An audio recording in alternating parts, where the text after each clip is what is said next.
Good morning. The committee will come to order. The Oversight Committee exists to secure two fundamental principles. First, Americans have a right to know that the money Washington takes from them is well spent.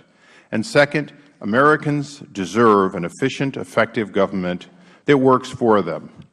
Our duty on the Oversight and Government Reform Committee is to protect these rights. Our solemn responsibility is to hold government accountable to taxpayers, because taxpayers have a right to know what they get from their government. We will work tirelessly in partnership with citizen watchdogs to deliver the facts to the American people and bring genuine reform to the Federal bureaucracy. Today's hearing is the first in what will likely be a long series of committee hearings related to the nature, extent, and threat to America's digital infrastructure. On May 25th, the Subcommittee on National Security and Homeland Defense and Foreign Operations held a hearing on the issue that focused on the importance of strategic public-private partnership to effectively combat the threat we face. The important work that our colleague, Mr. Chaffetz, began will continue both at the subcommittee and the full committee. His groundwork and this committee's continued focus on what spans all of government, all of the private sector, and as we know every day, more of all of the world, is critical. Today, we have representatives from each of the major areas of government that are often not seen together, but are critical to implementing a plan which includes an initiative by the President, a task force by the Republicans, a similar effort by Democrats, and this committee on a bipartisan basis to ensure that both the House and the Senate act on the President's proposal in a timely fashion and recognize that the vulnerabilities, both public and private, which are well known, are in fact growing every day. Our vulnerability is not just because of enemies well known, but can often be because of enemies unknown, enemies who simply have a grudge against society. It is today possible to be a great warrior with nothing but your slippers in your bedroom and a desire to bring down some aspect of public or private infrastructure related to the Internet. A recent Office of Management and Budget report revealed that the number of cyber incidents affecting U.S. Federal agencies shot up 39% in 2010. The committee has even heard reports that potential U.S. losses of intellectual property last year could exceed potential losses could exceed $240 billion.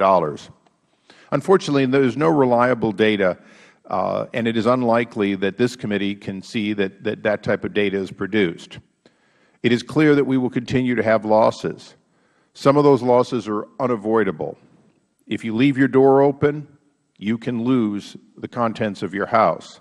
But today, we're going to hear about efforts to make sure that at least in the public sector, in cooperation with private enterprise, we are attempting to provide the locks and the master key system to ensure that you have the ability to close that door if you do all that can be done.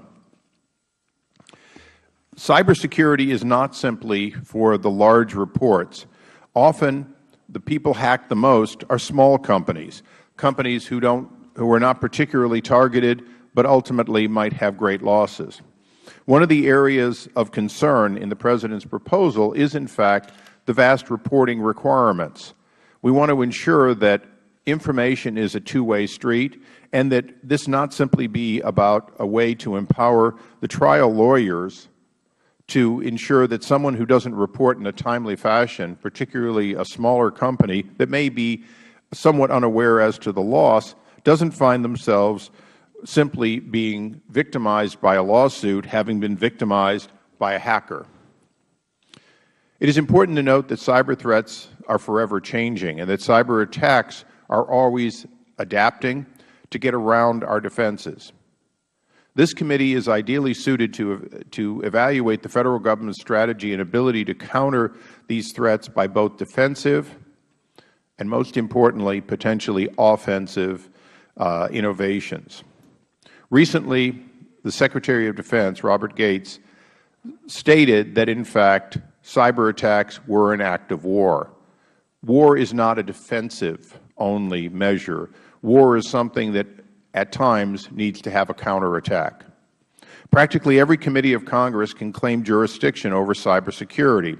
Because of the uniquely expansive nature of the threat, the strength of our nation's commerce, utilities, transportation, banking, telecommunications, and national defense all depend on nimble response and aggressive cybersecurity infrastructure. So we claim no special jurisdiction here today, just the opposite. The Committee on Government Reform claims, in fact, to be a conduit for all committees. We will be joined by one or more individuals from other committees, and this committee will welcome other individuals to be allowed to sit on the dais and to participate in future hearings, because we view our committee as, in fact, a conduit for all committees, recognizing that any proposal, although it may well originate from this committee or pass through this committee, will also likely pass through virtually every committee of the Congress. In closing, not since the end of World War II has America seen a threat so great looming for so long. As we led up to World War II, we had plenty of warning that the fascists were in fact a threat. We watched them armed. We saw them attack others, and we did little to prepare. Today we have bolstered many defenses, but let's understand there's a difference between World War II and today. We as a nation have already been attacked during my opening statement thousands of times. Attacks go on every day, and because one doesn't appear to be as large as Pearl Harbor doesn't change the fact that sooner or later America will have to respond in a more aggressive fashion to some and be better prepared defensively for others. And with that, I would recognize the ranking member for his opening statement. Thank you very much, Mr. Chairman, and I thank you very much for holding this hearing today.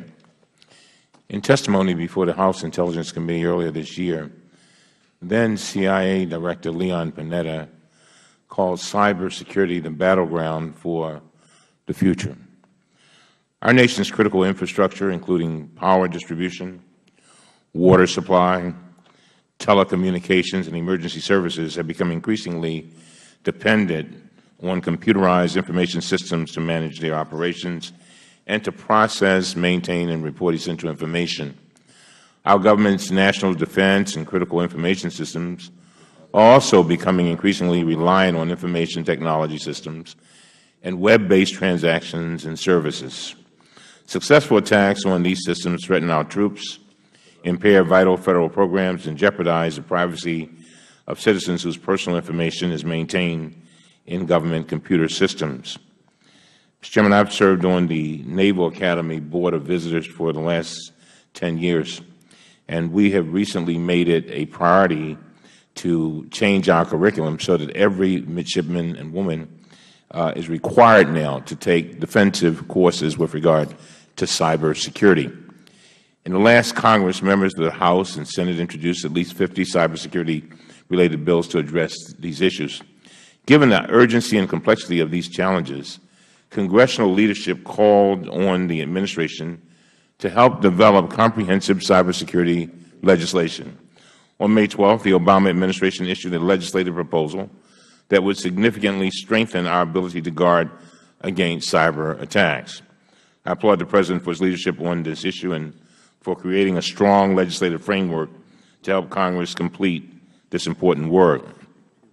For example, the administration's proposal would make key changes to the Federal Information Security Management Act, FISMA, including shifting to continuous monitoring and streamlined reporting for all Federal systems.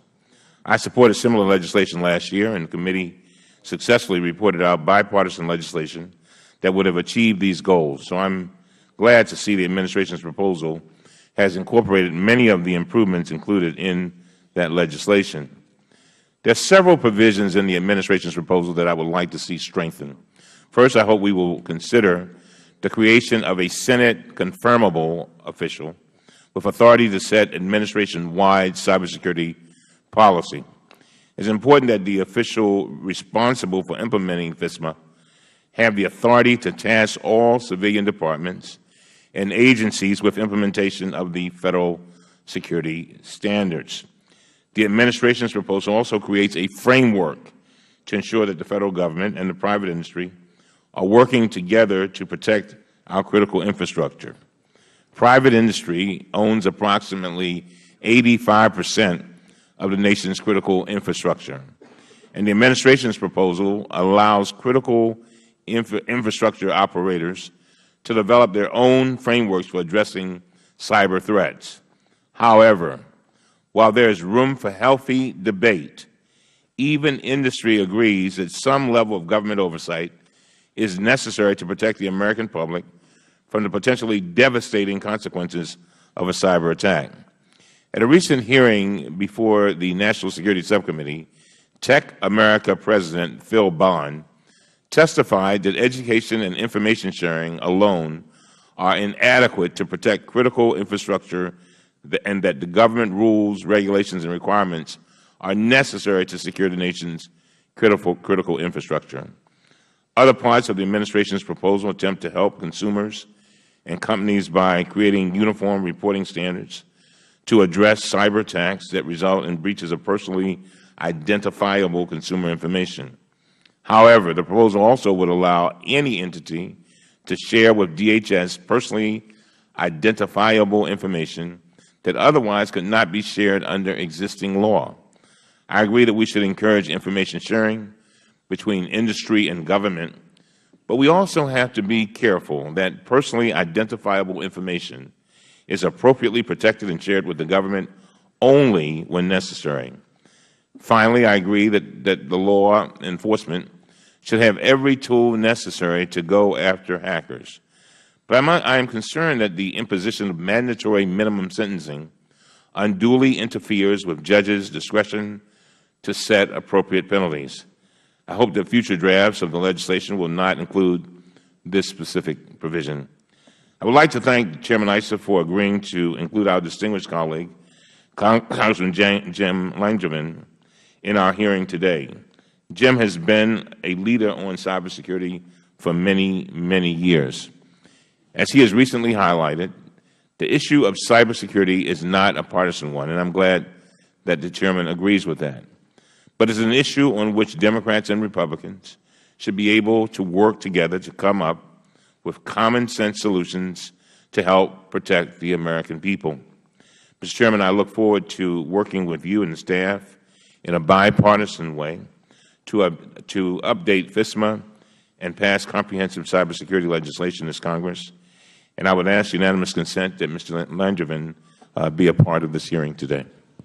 And I would join you in that unanimous consent. I've served with Mr. Langevin on the Select Intelligence Committee, and he has always been bipartisan. Hearing no objections, so ordered. We now recognize the Chairman of the Subcommittee on National Security, Mr. Chaffetz, for his opening statement.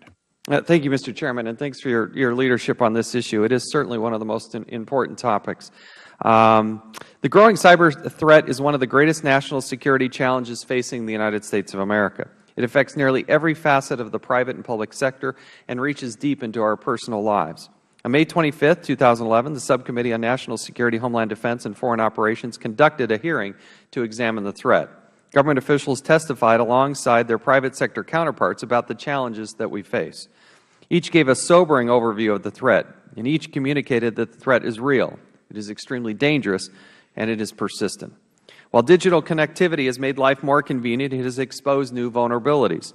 Our personal computers are at risk, cell phones, financial institutions, water and power infrastructure, state, local, and federal government institutions. Bad actors continually scour the web for our most sensitive information: Social Security numbers, credit card information, bank accounts, proprietary business information, defense and intelligence secrets, plans and intentions for our political and business leaders. They gain this information through advanced persistent threats, social engineering, and spear phishing. Some hacks are carried out by individual actors and small-time crooks, and other breaches are coordinated efforts by foreign governments. The most devastating attacks, such as the WikiLeaks incidents, come from within. Each has the ability to inflict significant and irreparable harm. Statistics indicate that corporations lose roughly $6 million per day when sites are down because of cyber attacks. The global economy loses approximately $86 billion per year. There is every indication that these costs will continue to increase. The President and members of administration have publicly stated that the Federal Government is ill-prepared to mitigate the threat. The Department of Homeland Security testified, quote, "We cannot be certain that our information infrastructure will remain accessible and reliable during a time of crisis," end quote. Philip Bond, the President of Tech America, testified, quote, "Cybercrime represents today's most prolific threat," end quote. It is no secret that the Federal Government's IT infrastructure has significant weaknesses. Across the executive branch, systems are outdated and technology is behind.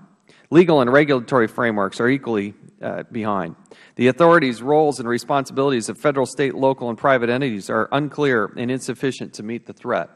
The Administration has submitted a proposal to remedy these shortfalls, and this is a good first step. However, it will continue to need examination by this committee. It will also need extensive input from the private sector, which owns roughly 85% of the digital infrastructure.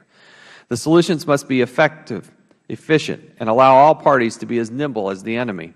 I am confident the solutions put forth by this Congress, the Administration, the private sector will yield exactly the results we need to protect our critical infrastructure. As a member of the House Cybersecurity Task Force and as the Chairman of the National Security, Homeland Defense, and Foreign Operations Subcommittee, I look forward to working toward an effective and efficient solution to the cyber threat. I look forward to hearing from the witnesses. I appreciate their expertise and your willingness to be here today. I yield back, Mr. Chairman. I thank the gentleman. We now recognize the ranking member of the subcommittee for his opening statements. Thank you, Mr. Chairman. I want to thank you, Mr. Chairman, as well as Mr. Chaffetz for putting this matter on the agenda, for taking it as seriously as we have in a bipartisan fashion. We are all familiar with the various incidents that have happened, including earlier this month when Citigroup revealed that hackers had stolen personal information from more than 200,000 credit card holders. That was one of the larger direct attacks on a major bank ever reported, but it is not singular in its occurrence. Thieves obtained the customer names, the card numbers, the addresses, the email information. The unfortunate part is it took the company, as it does too many companies, over a month to notify all of its customers of the breach. And so that sheds some light on our need for stringent reporting requirements for breaches of personal information. It highlights the fact that banks and some other companies are focused on fraud and reducing fraud, but they also have to be concerned about the prevention of data theft itself on that and what impact it can have on the consumer. In fact, the data theft arguably is of less cost, of course, to the entities than is the fact of having the information on consumers get out. So the question is where the incentives really lie in terms of making people do what they need to do to meet standards to prevent this from ever happening in the first place. So I join others in applauding the Administration for creating a national data breach regulation system that will ensure that consumers learn about the data breaches as soon as possible.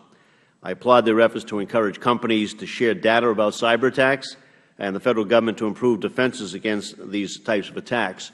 When we hear about all of the incidents that are there, I think it becomes clear that we need some standards. Of course, the issue then becomes if everybody doesn't adhere to those standards, how well protected are those that actually do?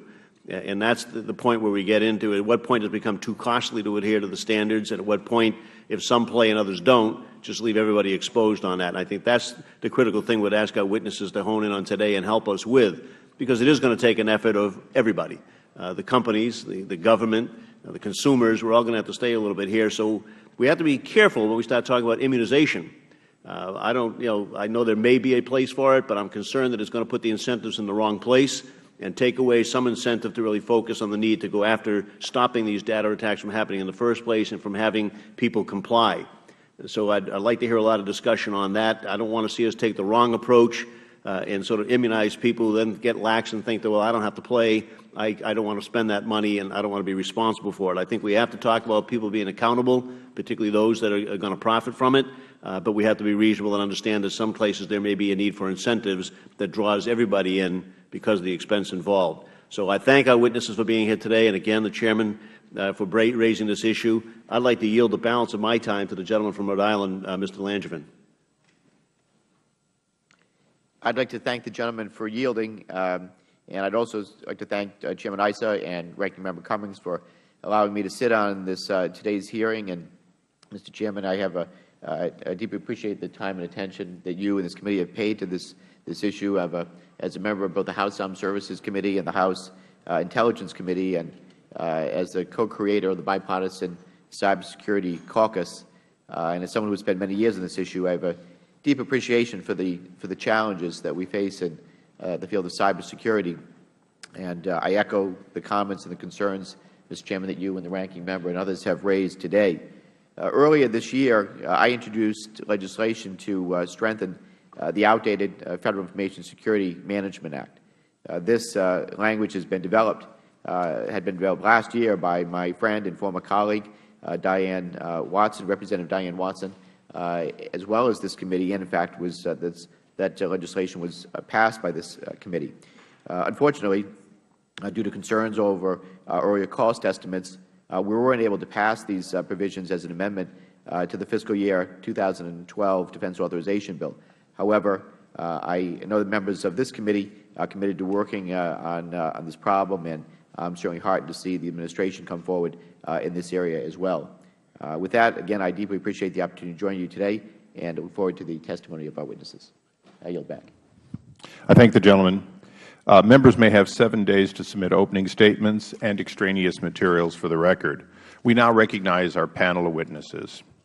Mr. Greg Schaefer is the Acting Deputy Assistant Secretary of the National Protection and Programs Directorate of the U.S. Department of Homeland Security. Welcome. Mr. James A. Baker is Associate Deputy Attorney General at the Department of Justice. Welcome also. Mr. Robert J. Butler is the Deputy Assistant Secretary of Defense for Cyber Policy at the U.S. Department of Defense, and Mr. Ari Schwartz is the Senior Internet Policy Advisor at the National Institute of Standards and Technology at the Department of Commerce. Welcome, all of you. Pursuant to committee rules, would you please rise to take the oath? Please raise your right hands. Do you solemnly swear or affirm that the testimony you are about to give will be the truth, the whole truth, and nothing but the truth? Let the record indicate all answered in the affirmative. Please be seated. In order to allow, and some of you are returning heroes, so you know this drill, enough time, your entire statements as presented will be placed in the record. We'd ask you to summarize in any way you choose, but to keep it within 5 minutes. When you see the yellow light go on, it is not shameful to stop sooner than when the red comes on, but in all cases, please wrap up by the time the red comes on. And with that, Mr. Schaefer. Thank you, Chairman Issa, Ranking Member Cummings, and members of the committee. It's an honor to appear before you today. I know that the committee has already had a number of hearings and briefings on this topic, so I'll briefly summarize the current state of affairs and the impetus for the legislative proposal that you have from the administration today. There is no security issue facing our nation more pressing than cybersecurity. The vulnerability of our networks is an issue of national security, of homeland security, and of economic security.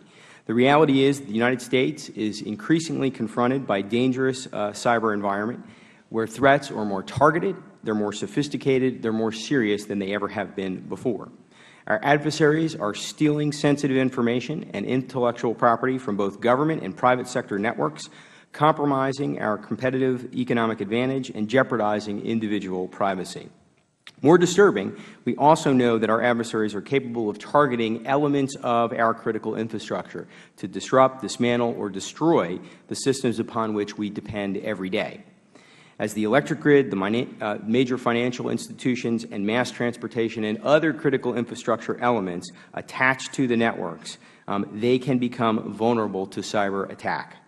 This is not conjecture, it's reality. Hackers probe critical infrastructure companies on a daily basis.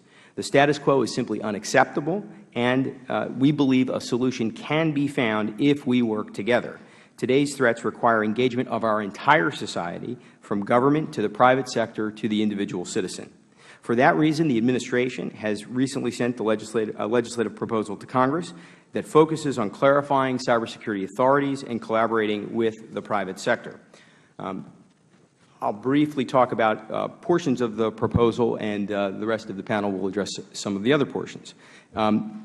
With respect to protecting the Federal Government, the proposal clarifies DHS's leadership role in civilian cybersecurity, consistent with the last Administration's CNCI Comprehensive National Cybersecurity Initiative proposals. First, the proposal solidifies that the Department of Homeland Security's responsibility for leading and protecting Federal civilian networks and ensure that our authorities are commensurate with our responsibilities. DHS provides a number of services to departments and agencies today, and sometimes the lack of clear legal authority slows us down. In doing that, this proposal will clarify our legal authority. It will also modernize, as noted, the Federal Information Security Management Act, or FISMA, to focus on continuous monitoring and operational risk reduction rather than a paper-based compliance reporting regime.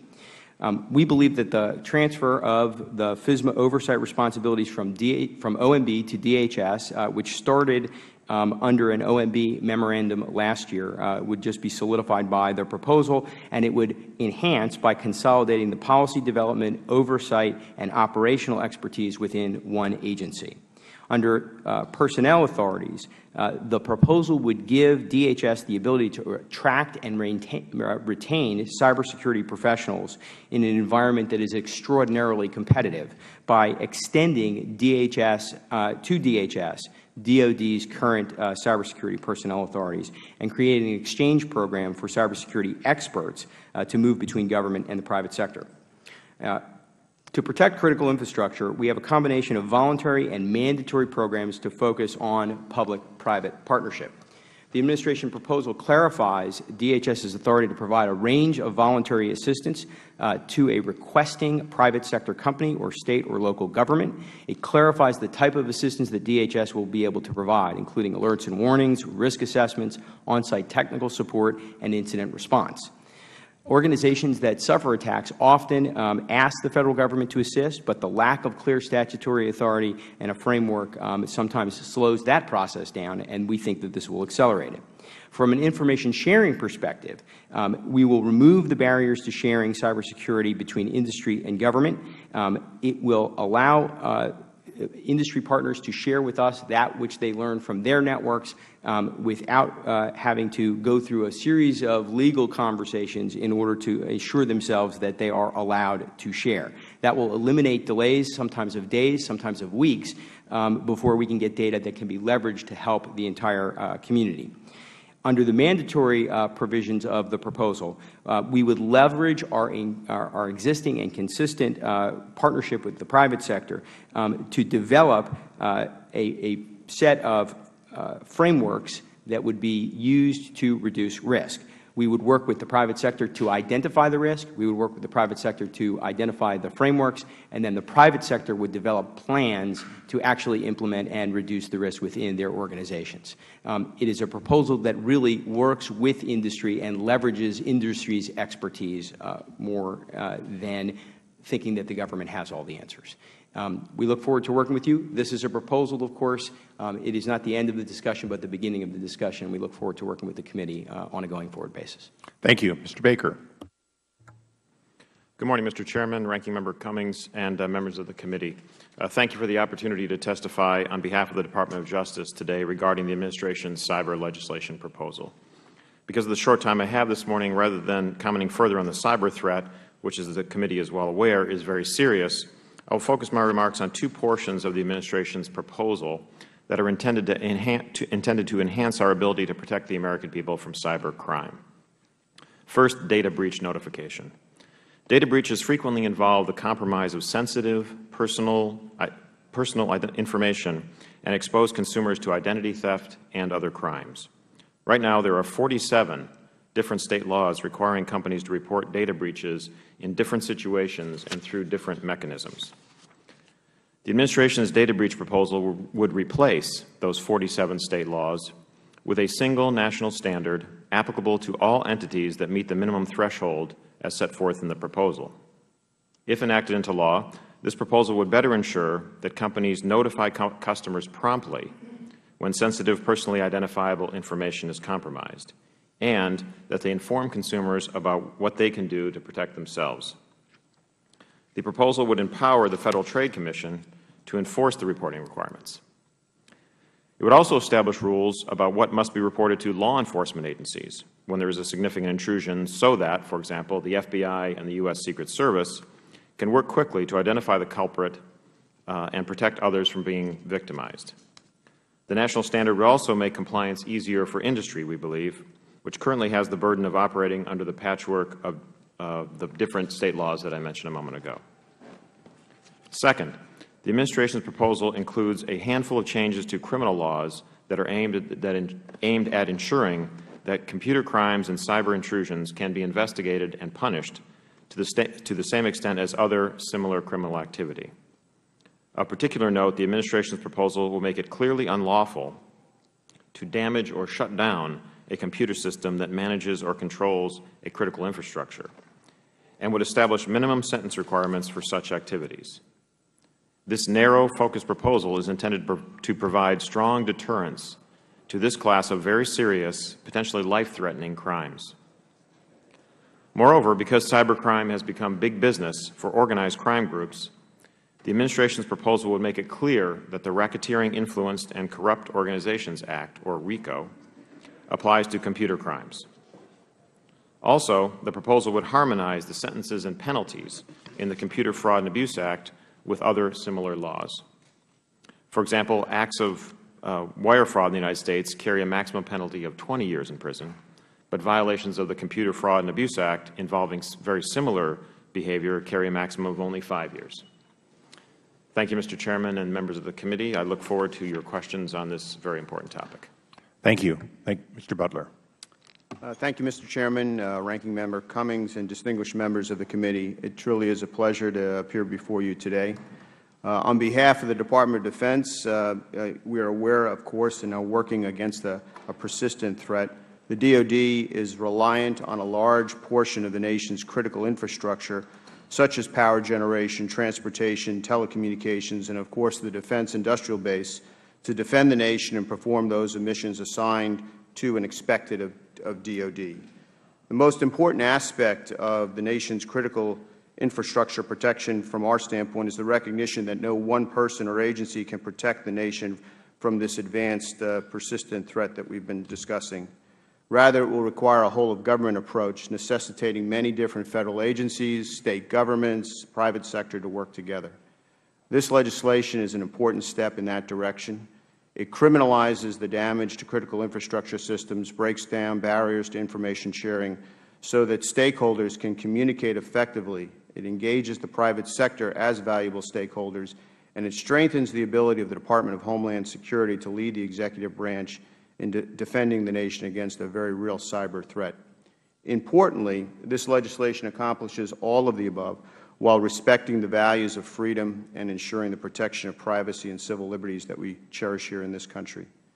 The Department of Defense has an important role in this nation's cybersecurity, such as protecting our military networks and national security systems, while providing support and technical assistance to the Department of Homeland Security in carrying out other protection issues regarding critical infrastructure.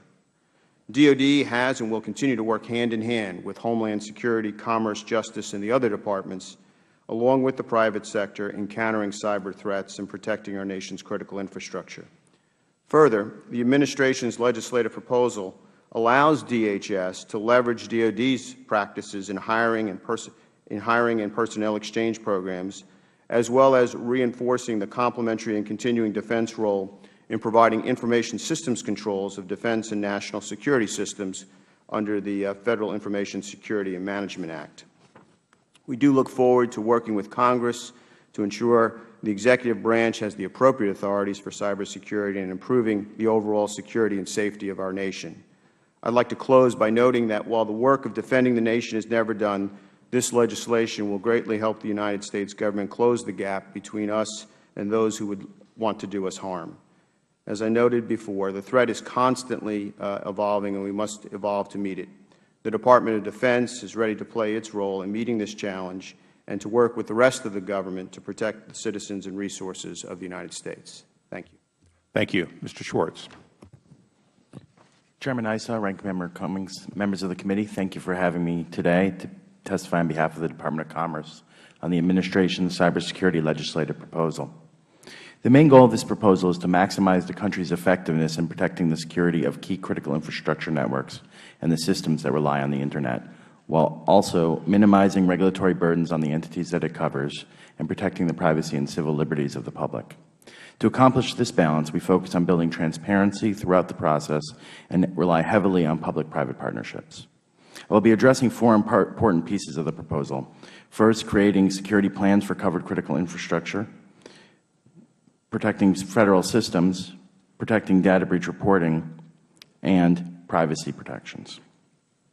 One important theme of the proposal is accountability through disclosure.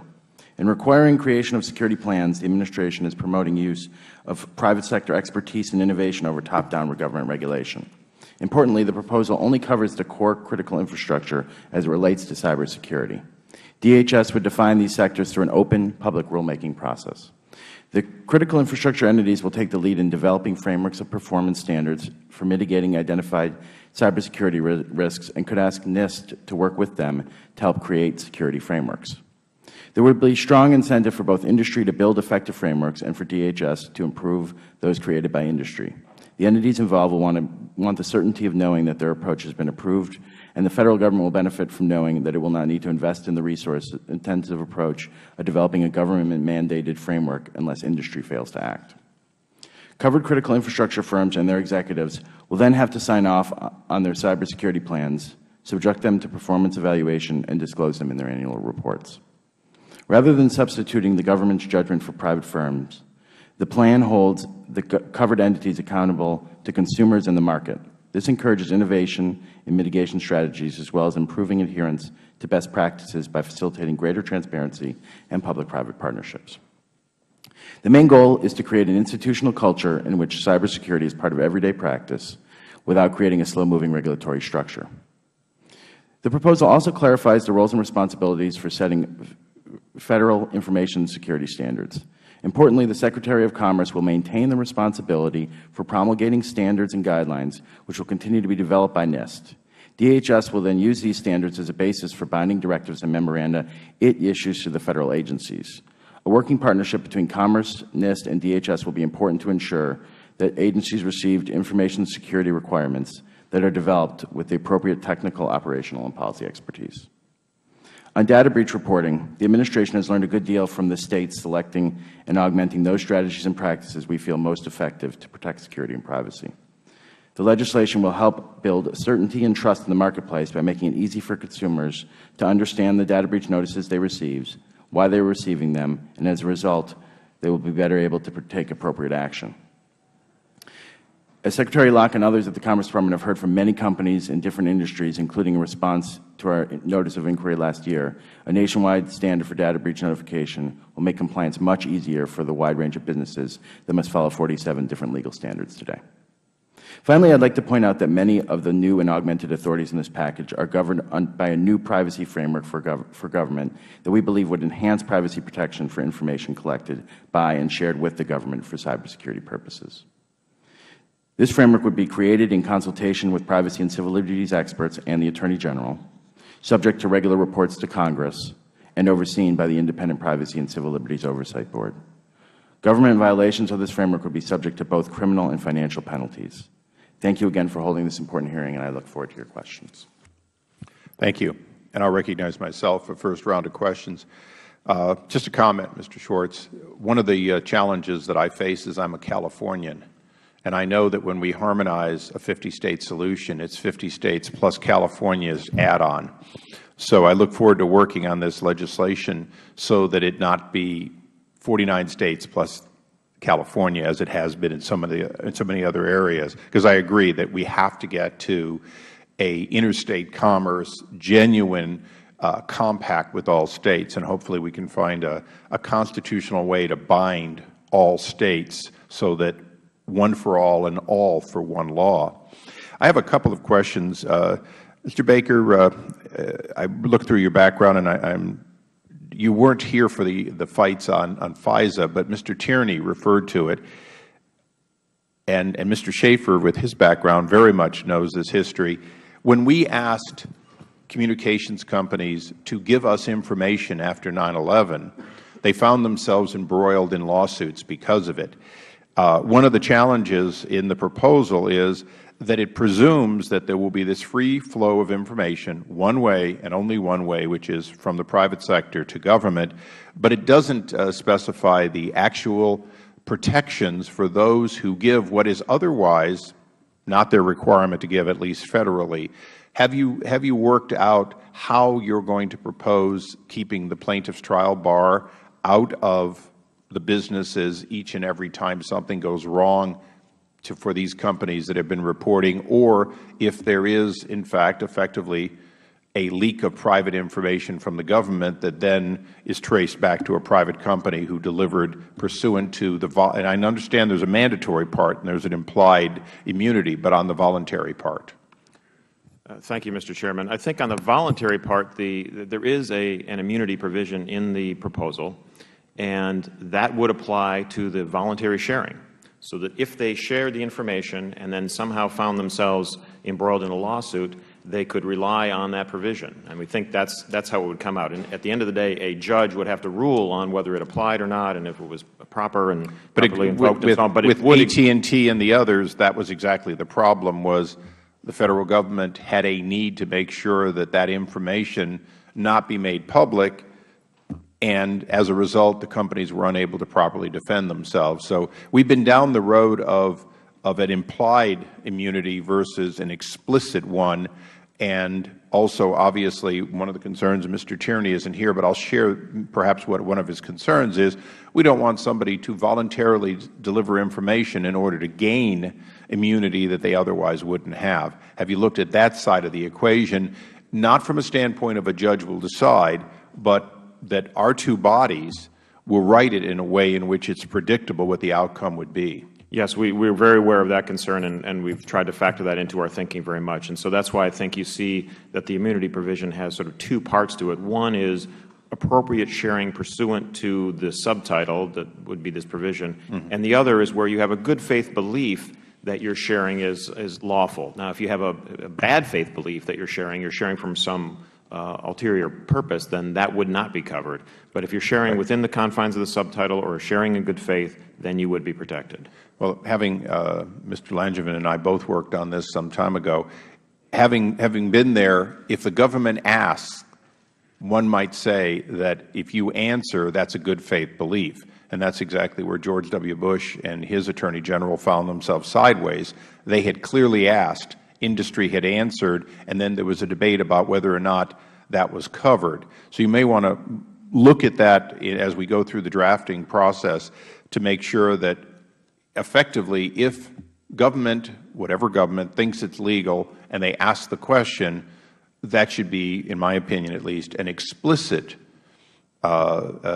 immunity, because even though it's voluntary, I think we all on both sides of the dais know that a voluntary question asked by a governing body has a certain amount of you will answer gravitas. Mr. Schaefer, I guess my question to you, originally only a few weeks ago we thought that this was going to come out as recommendations, and it came out as a proposal. Is that because you felt you were closer to, if you will, final legislative language, or was it simply easy to put it into this format? Because we were a little surprised when it came out in legislative format. Thank you, Mr. Chairman. I can't speak to exactly the decision process to bring it out in this way, but I can say that in the development of the various pieces of the proposal, there was legislative language prepared as obviously when we transmitted it, and the decision was made that that would be the easiest way to bring those ideas forward. Okay, and as I recognize the ranking member, the reason I asked that was that our intention is to bring a series of private sector individuals, both in a formal fashion and in a less formal fashion, so that we can glean their input, because our understanding is this has been a government formatted, and there's been no formal outreach to the private sector. And that's one of our concerns. All the opening statements talked about the 8515, that our goal is to, now that this is in a proposed language state, to begin communicating with the stakeholders in the private sector and quite frankly, also some of the State representatives. So hopefully we can share in that, and I recognize the Ranking Member for his round of questioning. Thank you very much. In the wake of 9/11, new attention has been focused on the significance of information sharing as a matter of national security. The 9/11 Commission report says this. It says the biggest impediment to all source analysis, to a greater likelihood of connecting the dots, is the human or systemic resistance to sharing information. They said something. There's widespread consensus on the need for more robust information sharing from the private sector to the government and vice versa to better protect our cyber networks and critical infrastructure. To all the panelists, how do we overcome this systemic resistance to achieving this goal? Schaefer. Thank you, sir. I think that the proposal is designed to eliminate some of the barriers that we see to information sharing. One of the challenges that we have consistently when an entity has information that they believe the government should know and would help the broader community to protect both government and the private sector, is they're not sure what they are allowed to share and what they are not allowed to share. They're not sure whether there is some legal provision somewhere that is going to get them into hot water if they provide the information on an expedited basis to the government. And this mention of it being a one-way sharing, our goal when we receive the information at DHS is to use that information and distribute the pieces that can be used to defend networks as quickly as possible to the broadest audience. So the provision in the proposal that provides for notwithstanding any other law, you can provide that information, and there is an immunity for the sharing of that information if it is for a legitimate cybersecurity purpose, we think will enhance the ability of private sector entities to give information to the government. Mr. Baker. Yes, thank you, sir. I think the key that, as Mr. Schaefer touched on, is clarity in the law. I think we need clearly authorized language that clearly would authorize the sharing. We need clear limitations on that, in other words, privacy protections in particular. You need a clear immunity provision, as I was just discussing with the Chairman a few minutes ago.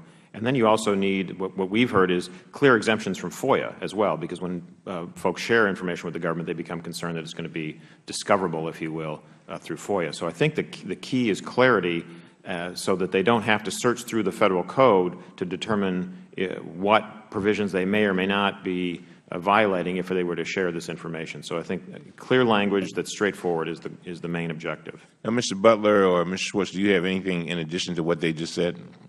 I don't want us repeating each other. Yeah, no, I support what they've described. Beyond the legislation, I would go back to the intent of the post 9/11 Commission. I mean, I think what we've been working on is, one, building relationships. You saw that with the Department of Defense, Department of Homeland Security, building MOAs, building a collaboration. Secondly, planning together the National Cyber Incident Response Plan. That developmental activity is really enabling information sharing in new and different ways, and exercising together.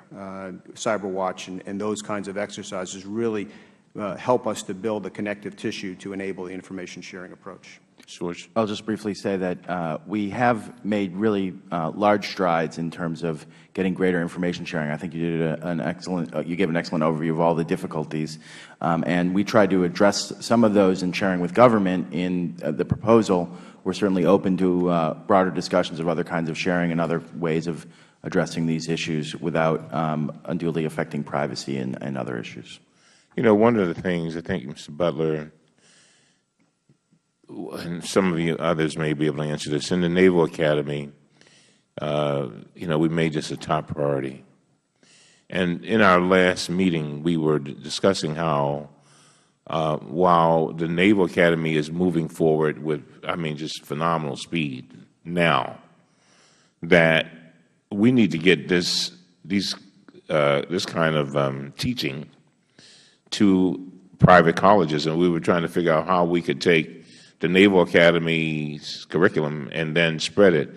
And we were very concerned that we're not preparing enough of our young people to deal with this threat. And I'm just wondering what we're doing with regard to that, because we can create all the rules we want to, but if we don't have young people, well, not just young people, but folks who are equipped to address this, we've got major problems. I mean, we've become basically a defenseless nation. And so you all are pointing out how urgent the situation is, but what are we doing in that regard?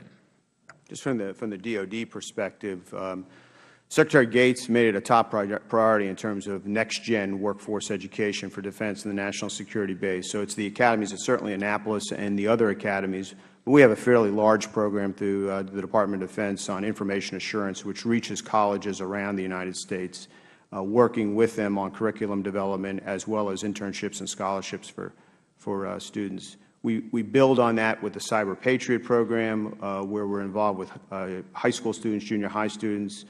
We support the National Cyber Collegiate Defense competitions. More than competitions, they are actually coaching and mentoring programs.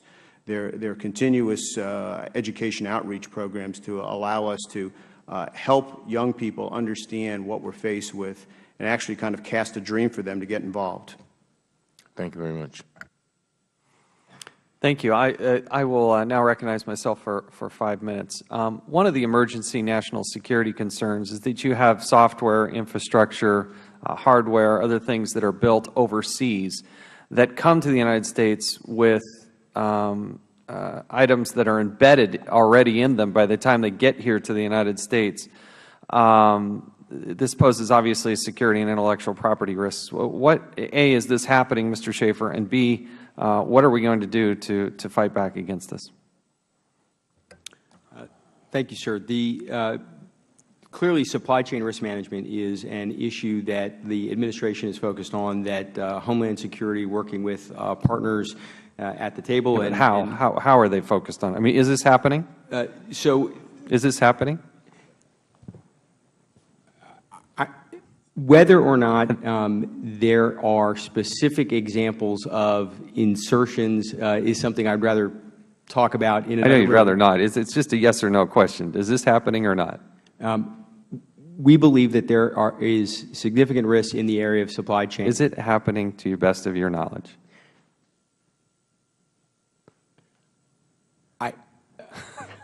I'm sorry. I thought I threw you a softball to begin with. Is this happening or not? Thank you. I missed the very beginning of the question in the wording that you gave me, and I apologize. I don't want to get this wrong.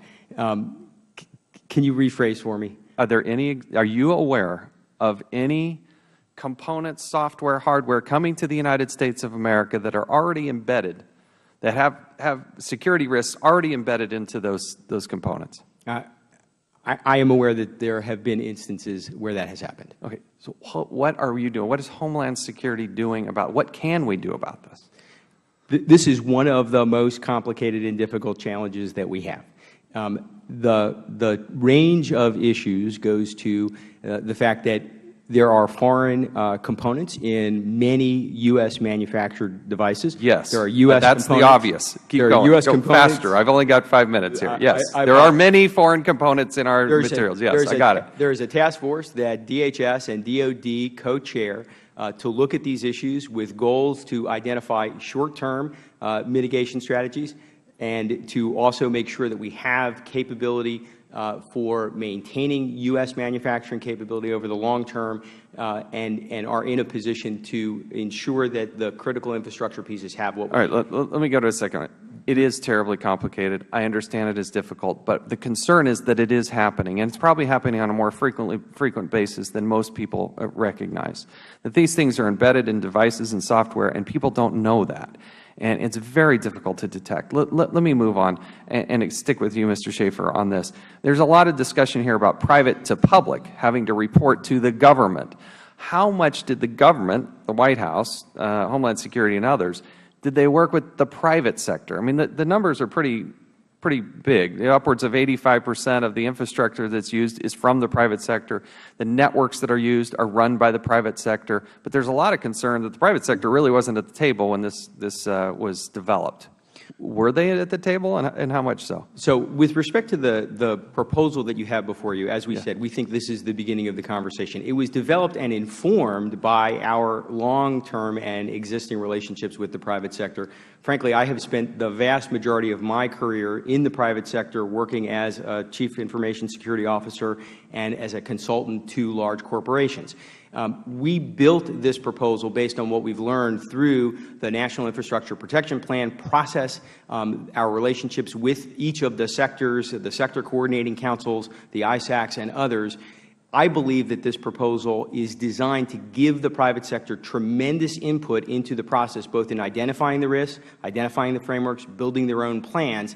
This doesn't prescribe specific technologies they need to use. It doesn't give them a mandate to do this in any certain way. It gives them an opportunity to participate in developing a regime that will allow us to reduce risk. Mr. Chairman, just briefly, the Department of Commerce actually had a notice of inquiry last summer that addressed many of the pieces that are now in this legislative proposal that were informed by input from the private sector. So while we agree that at the beginning there was some informed piece that came from this.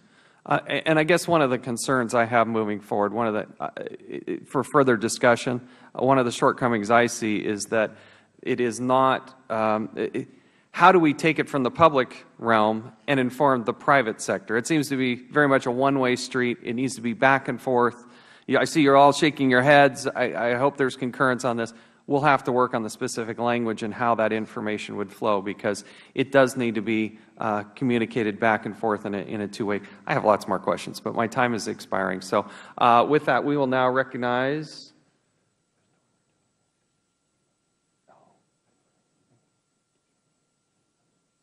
the gentleman from Tennessee, Mr. Desjardins, for 5 minutes.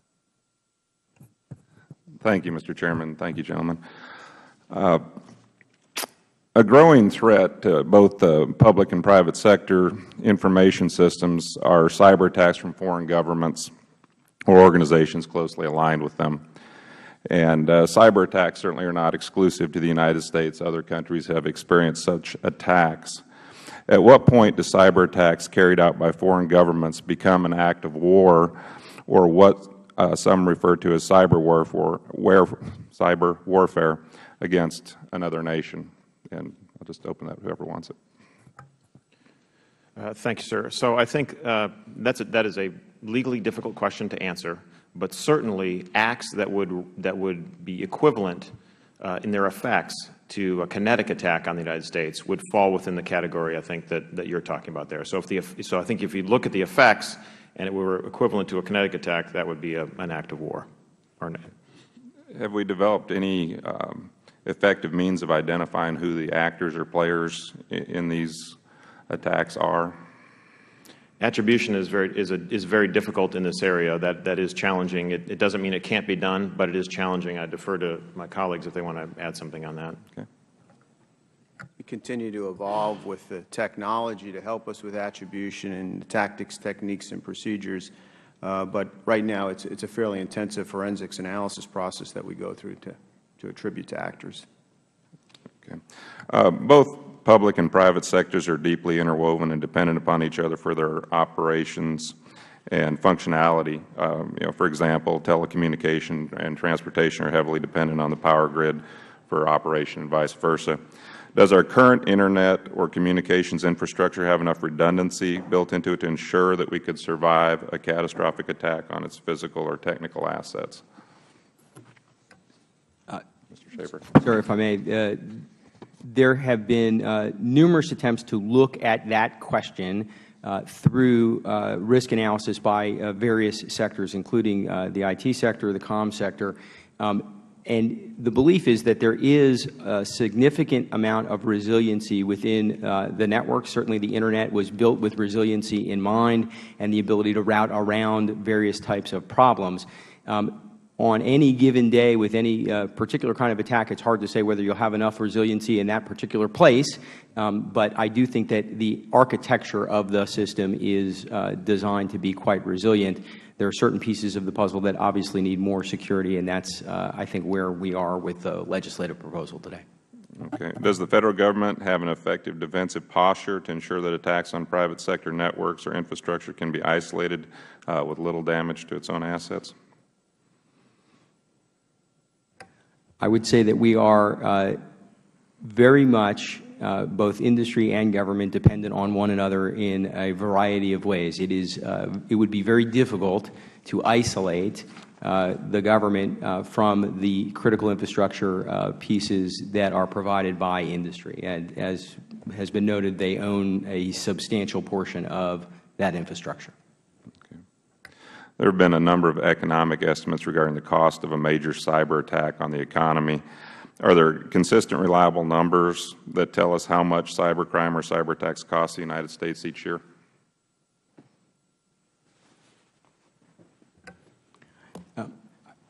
There are a wide range of estimates. I don't know that there is a single consistent across-the-board way to estimate what those costs would be. What we've seen over the course of the last several years is we are attaching more and more of our critical infrastructure to the Internet for the efficiencies that it can bring. That, of course, adds to the potential for damage if those systems are compromised. But I'm not aware of a single metric that can be used to identify how much damage is within the art of the possible. Okay. Where are the most significant weaknesses in our IT supply chain?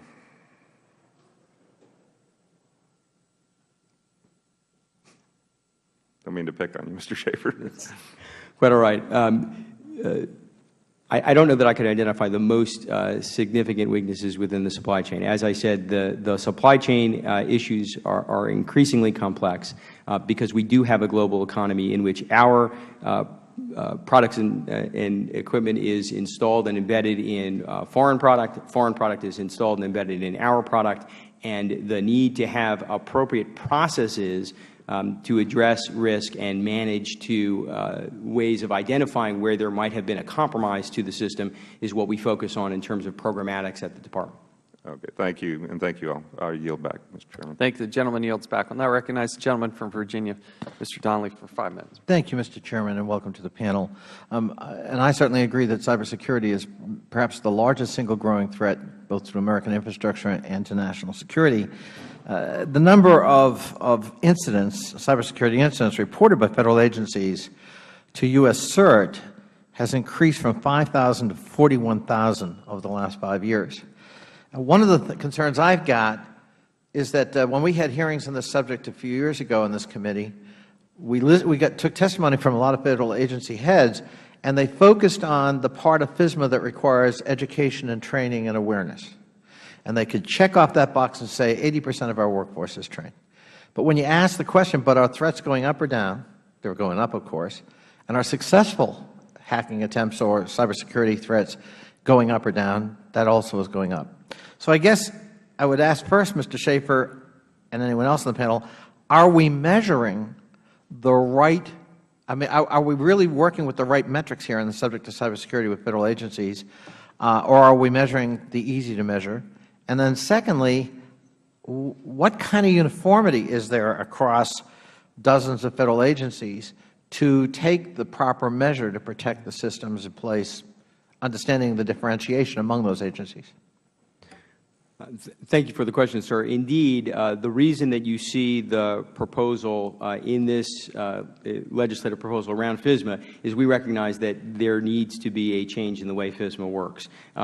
Even without the legislation in place, we have taken an approach that is much more aggressive since the Department has been asked to take on more responsibility in this space. And so we are meeting with the Department CIOs to sit down and walk through all of the various requirements, not just the training requirements, but all of the requirements that currently exist, and talk about how to prioritize those things that really matter and that will reduce operational risk. Our approach is to get to continuous monitoring, so we aren't reporting annually with a piece of paper what's happening on someone's network, which, as you know, is outdated before the paper is written, but are seeing what is happening on those networks, can correlate that data with what we're seeing from our intrusion detection and intrusion prevention technology at DHS, and actually work with the departments and agencies to reduce the risks that they are seeing in terms of the kind of attack experience that they have on a daily basis. Sir, you asked very good and extremely important questions. I think that I hope the Chairman heard that. So, very good and extremely important question, Mr. Chaffetz. I think that in terms of what we're measuring, one of the main problems that we've seen is that the Inspectors General have looked at the controls that have been put in place as a checklist, rather than trying to get at the main set of problems that are out there. So one of the things that we try to do in the administration proposal is to provide more flexibility in the structure so that the Inspectors General will look at what is important for that particular agency. At the same time, as Mr. Schaefer suggested, we try to increase the automation through continuous monitoring through other means so that we have a better standard across all different agencies. That doesn't mean we can stop other means of looking at the best practices and the controls that are in place, but we do need to do a better job of making sure that we have the right controls for the right agency. We think that the administration proposal does that with changes to FISMA. I would just add that what we see in the Department of Defense, I think it's reflective of our general sense of where we need to go with metrics. We look at technology, tactics, techniques, and procedures and people in an integrated way.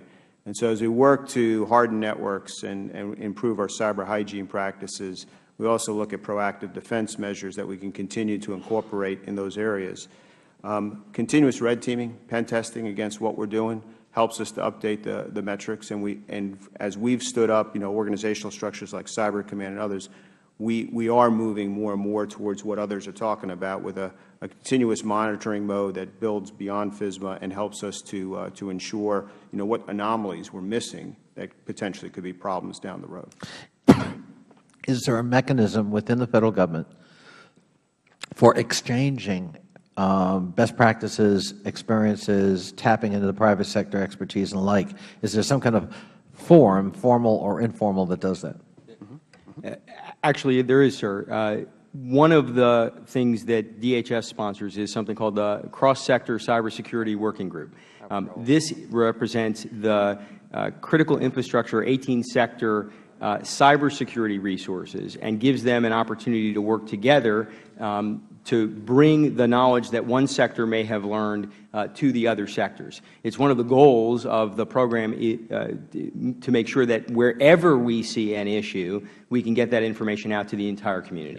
Mr. Chairman, I know my time is up, but I think that's a very important point. We want to break down the stovepipes here so that we're sharing experience and intelligence across agencies to try to deter the threat. Thank you very much. Thank you. The gentleman yields back. We'll now recognize the gentleman from Texas for 5 minutes, Mr. Farenthold. Thank you very much. I guess, Mr. Schaefer, I think you used the term, you're seeing attacks every single day. Earlier, we're talking 41,000 attacks reported to CERT. We've got we see this growing at an incredible rate. I'm very much afraid that we've got a problem here that's going to be very difficult and very expensive to fix, both within the government and in the private sector. So correct me if I'm wrong here. We've got a wide variety of threats coming everywhere. You've got nation states as possible offenders, terrorists, criminals, industrial espionage. I guess we'll call them hobby hackers. I mean, there's a wide variety of people intruding into computer systems. I don't think a day goes by that I don't have to install some sort of security update on my computer. So I guess my question is, I guess we need to take a multi-tiered approach. Where do you see the focus needing to be? Do we need to be focusing more on hardening systems to attack? Do we need to be focusing on prosecutions? Where's the balance there where we're going to get the most bang for the buck? Thank you for the question, Congressman. Frankly, I think we need to do it all. This is not a single solution problem. It is not a problem that can be solved by any one entity. It can't be solved by government alone. It can't be solved by industry alone. It can't be solved by a single technology. This is going to take a whole-of-government effort. It's going to take a whole-of-society effort, right down to individuals who need to apply the patches and the virus updates to their machines. The ecosystem was built in a way that allowed us to take advantage of moving very fast, but the security pieces have been, for the large measure, bolted on after the fact. And we're trying now to fix those issues, but I do think it's going to require us to build better perimeters, apply those patches everywhere on all of the systems, update those systems to the best technology, and do this vigilantly in all cases. All right, well, I guess I'll open this up to the rest of the panel. I don't know who might be the expert on this, or if anybody has any ideas. Does anybody have any clue what this is going to cost in some reasonable term that we can understand? So the price of a computer now is $500 of average piece of software, is, depending on what it is. I mean, how much, percentage-wise, how much is it going to raise the cost of computing to do this? While I can't say how much it will cost to do this, what I think has been said repeatedly is how much it's costing us for not having done it. The cost to our society, all that we are spending on trying to chase this problem, deal with the intrusions when they occur, the intellectual property loss that is going to hit us in terms of our economic competitiveness at a later point in time, those costs are also very hard to estimate, but we know they are large. And where do you balance it between what the government spends and what the private sector spends in businesses, and what I have to spend, in order to surf the Internet at home?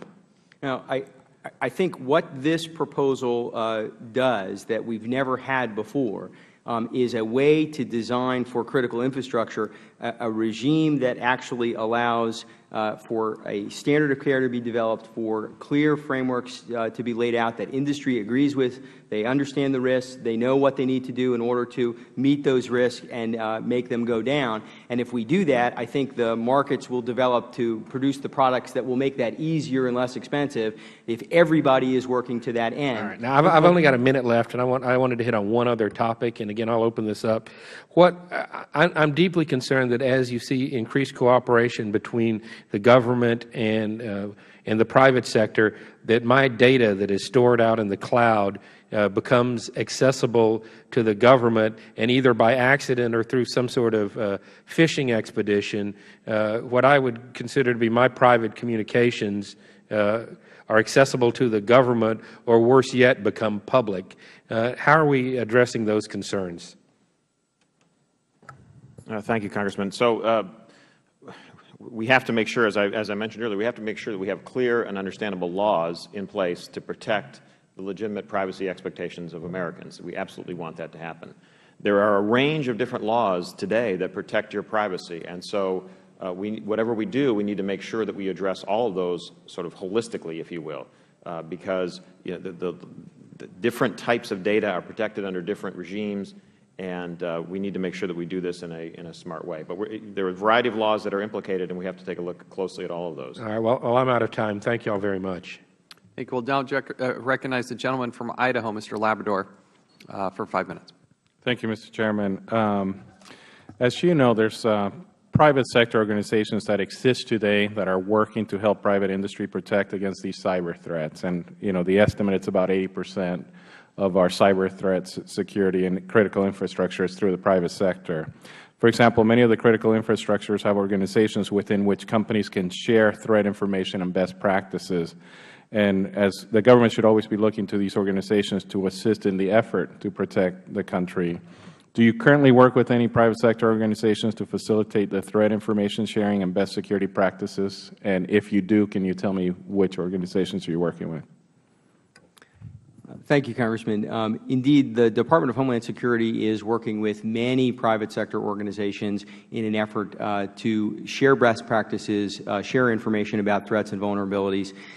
We work through, again, the sector coordinating councils under the National Infrastructure Protection Plan. We work with the ISAC organizations, the Information Security and Analysis Centers, for the various sectors, including the financial services sector, the multi-state ISAC, which goes to state and local governments, the IT ISAC, representatives from the communications sector. All of those ISAC organizations we work with.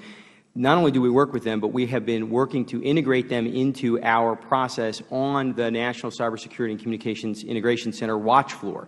So we actually have representatives from many of the sectors who are either on or coming on to the floor and will participate in the National Cybersecurity, the Incident Response Plan processes to address issues when they occur. So we are working extensively with private sector organizations. We can certainly get you a full list if you'd like after the hearing. Okay. Does anybody else want to add anything to that? Or? Well, NIST is designed to work very closely with a range of private sector players, including the standards development organizations, ANSI, and the wide range of other private sector standard setting organizations, and take the standards best practices from their side, to take the standards best practices from the government side, and develop those to do the work within the Federal Government and vice versa. A lot of the standards that are developed within the Federal Government are then taken into the private sector and free and open for them to use as well. So we have a very good, strong relationship. And again, we could take back and get you a full list if you'd like to see that. Thank you. Go ahead. Oh, I was going to say.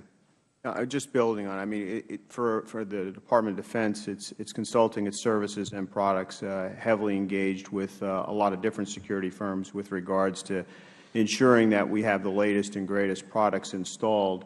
HBSS is an example as we kind of work through the WikiLeaks mitigation, but continuous efforts working with them on threat mitigation. Just real quickly, a significant amount of information sharing goes on as well with respect to law enforcement agencies, back and forth. Obviously, when you have a crime that's occurred, you have information sharing that goes on there. But in other forums, law enforcement agencies, FBI, U.S. Secret Service are working regularly to make sure that this information is shared back and forth. Okay, I have one more question. While protecting ourselves from cyber attacks, we know it's extremely critical. Many private industry individuals have witnessed a proliferation of Federal initiatives dedicated to this issue. For example, there are over 25 different working groups or task forces being led by the Federal Government. Is there any analysis going on right now conducted that would provide ways to streamline this activity to avoid duplicative spending and minimize the amount of Federal dollars spent?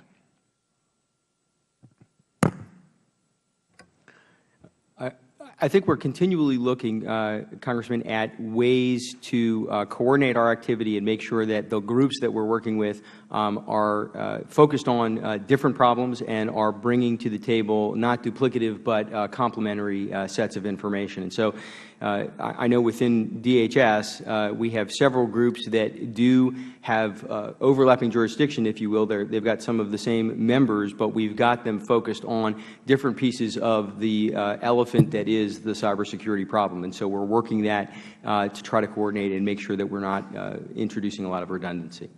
Sir, we haven't been afraid to close down working groups that have outlived their time. Everyone that's working on this issue, it's a huge issue. Everyone that's working on it has many meetings to go to for many of the different task force, and the fewer of them that we can have is a benefit. And I think there has been some leadership in that regard in terms of trying to work through a problem, cut it off, and move on when we can do that. Thank you. I yield back. The gentleman yields back. We'll now recognize the gentleman from Rhode Island, Mr. Langevin, for 5 minutes. Thank you, Mr. Chairman. I want to thank the panel for their testimony here today. I just want to return to an issue that I raised in my opening comments. Some members have objected to updating our Federal cyber readiness due to potentially large upfront costs. Yet undoubtedly these efforts will save billions of dollars in efficiencies while providing long overdue cyber protections and integrity to our Federal networks. Now, this question would be, I think, more appropriate for an entity with a top-line view of our cyber efforts across all government agencies, such as the cyber director that I have proposed. However, since the Administration's current cyber coordinator lacks this authority, and as DHS is taking on the operational lead on these efforts, I'm going to pose the first question to Mr. Schaefer and then to the rest of the panel. Mr. Schaefer, what is your assessment of the costs required to carry out the Administration's plans to move to an IT infrastructure based on continuous monitoring and automated reporting that was proposed by the Administration in its legislative proposal? And what efforts have already been implemented, and what are your projected estimates on cost savings and efficiencies and security as a result of these updates? Thank you, sir. I think the key to the FSMA reform proposals is that we recognize that much of the work and effort and spending that is done today to meet the FSMA requirements that are really compliance-oriented, check-the-box kind of exercises with an annual report can be repurposed in a way that allows us to actually buy down risk through the continuous monitoring and other solutions that are being proposed.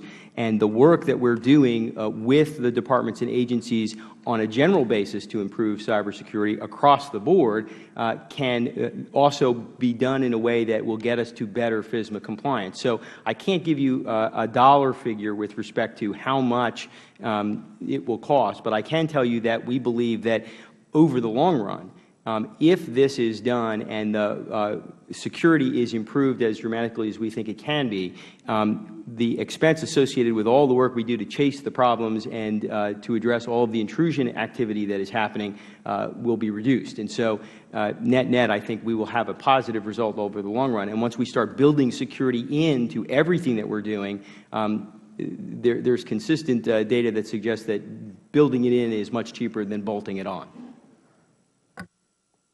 Okay, and to the other parts of my question, though, what efforts have already been implemented, and what are your projected cost savings on the efficiencies and security as a result of the updates?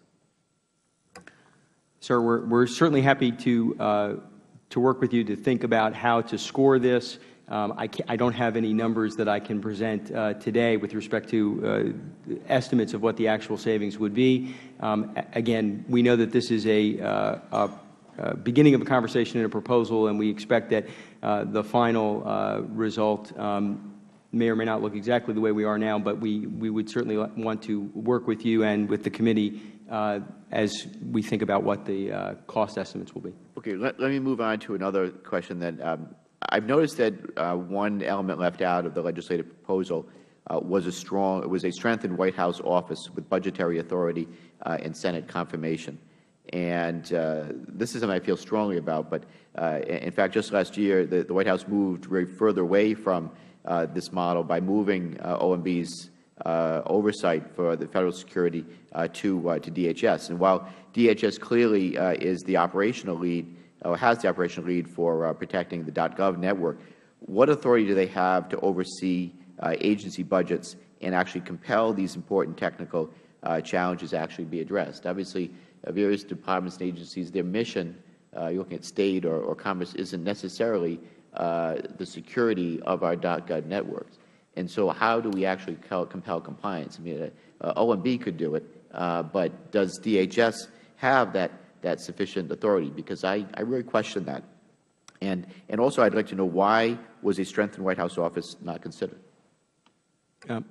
In the delegation of authority from OMB to DHS to undertake the work that we are now doing on FSMA, OMB retained the budget authority to effectively be the entity that enforces those requirements from a budgetary perspective.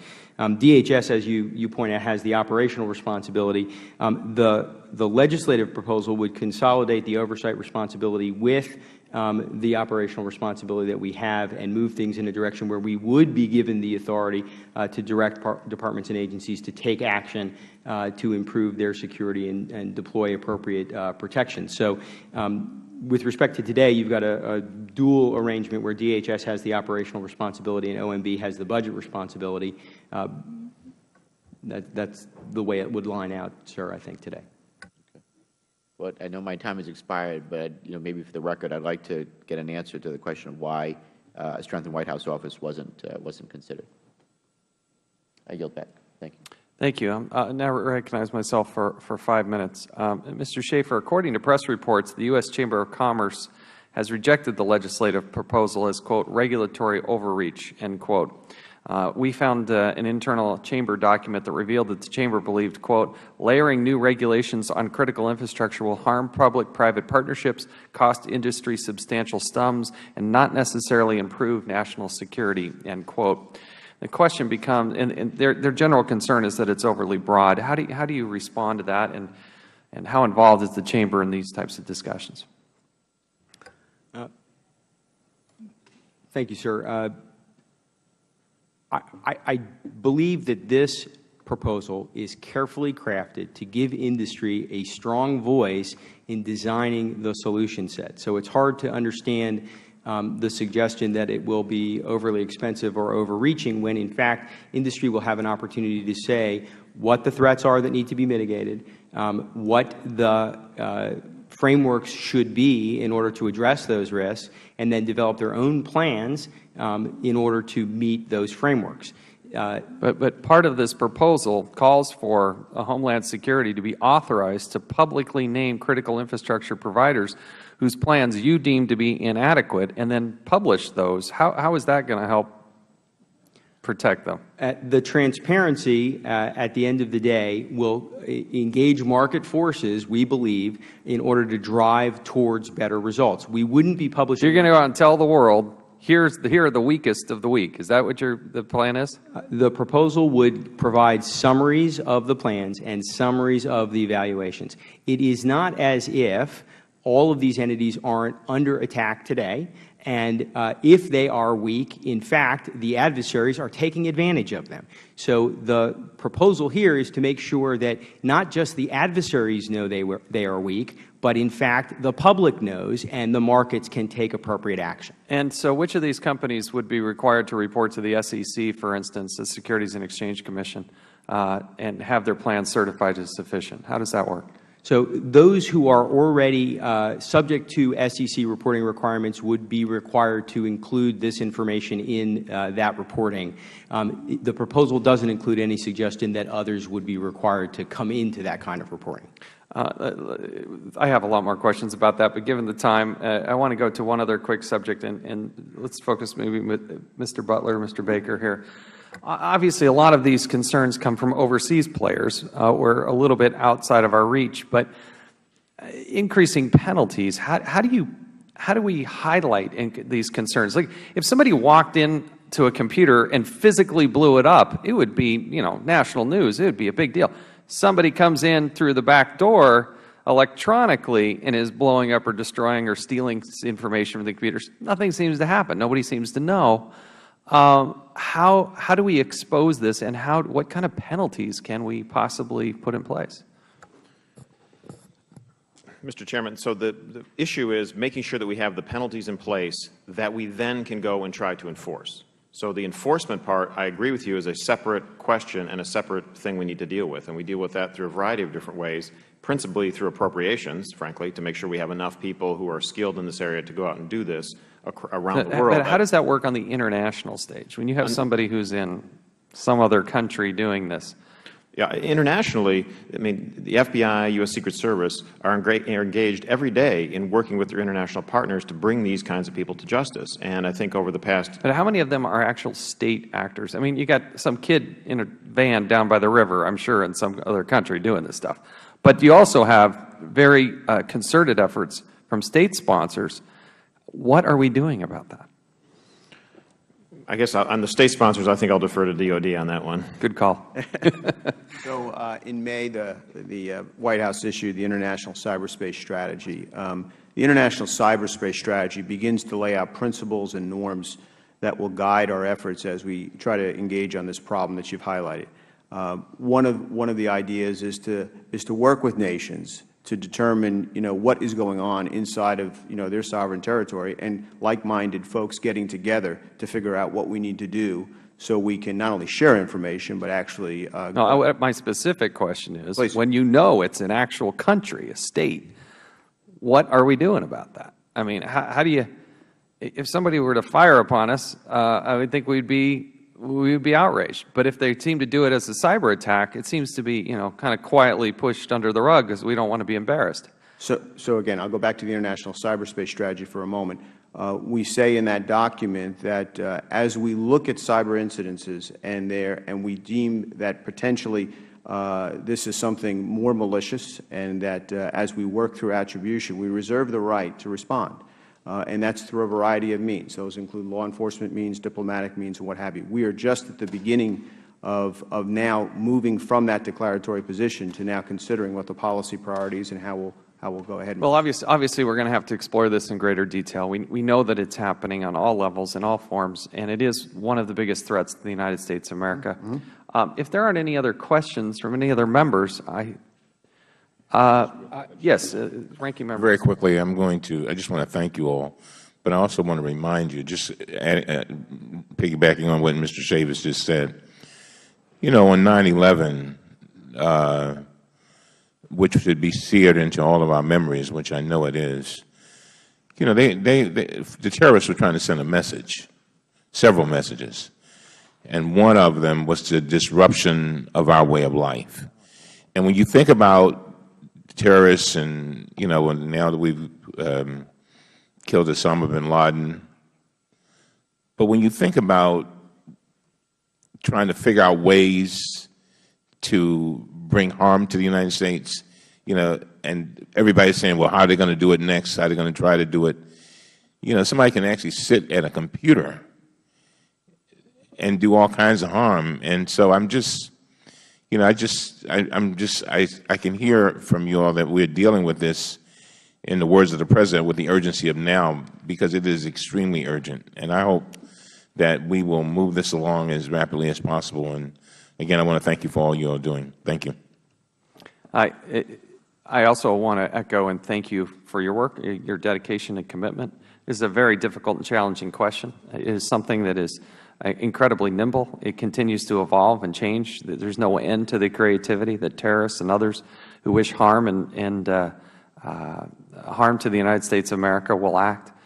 We don't want to have another major incident where someday we wake up and some major portion of our infrastructure, or whether it be private or public, this has got to have a lot more attention and placed upon it. We certainly don't want to have the kind of incident that we would all regret, knowing that we could do everything we can to help prevent it. At the same time, I think we also need to recognize that we need to preserve people's individual liberties. We need to make sure that we don't overstep and overreach into what private companies are doing. And finding that right balance will be one of the challenges for this Congress and future Congresses as well. But we will do so, I hope, in a very bipartisan way. We thank you for your expertise. We thank you for being here today. The committee stands adjourned.